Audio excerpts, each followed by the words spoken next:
Greetings, I'm Pastor Eric Smith, and this is Wakening Grace.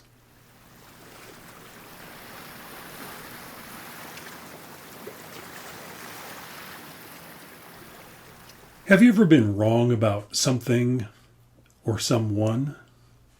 Of course you have. We all have. There are times when our information has been incomplete or just wrong, and a change of mind is called for. Jesus famously changed his mind. A Gentile woman asked him to heal her daughter. She asked him to cast out an unclean spirit. A Gentile woman in the Judaism of that time was considered unclean herself. Jews had nothing to do with uncleanness. It was the single most important expression of one's faith in God, keeping pure, keeping clean, keeping unstained from all impurities.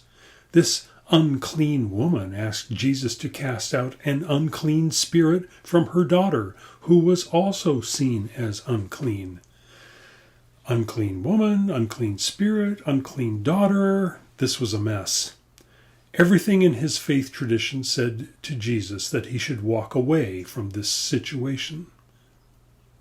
Instead, he spoke to her.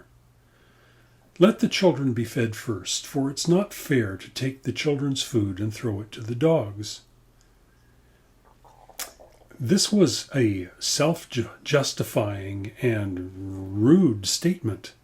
He told her that he was there for Jews, not unclean non-Jews. He also spoke out of a tradition of Jewish superiority. Jews were better than everyone else. They followed the law of God. They were faithfully pure. Everyone present understood that Gentiles were called dogs by Jews. Not a nice term, but regularly used in the vernacular. Well, instead of tucking her tail between her legs and slinking away, the woman spoke to him again. "Sir, even the dogs under the table eat the children's crumbs." Her response affected Jesus. She was respectful and used language artfully. Jewish tradition valued good use of language, and especially when it conveyed multiple layers of meaning. The woman honored Jesus with her response. She respected Judaism, and she expressed faith in God. Jesus found the combination compelling. He was present with her, and she with him, in an honest moment, and it affected him. He changed his mind.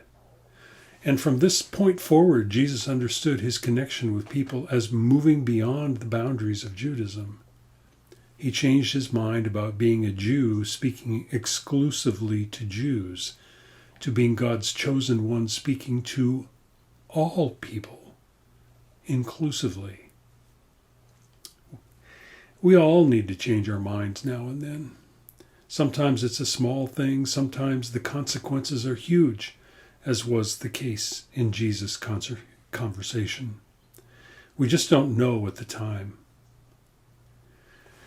Wakening grace for us is that when we are faced with evidence that our position or opinion is no longer supported, it's time to look at whatever it is or whoever it's about in a new way.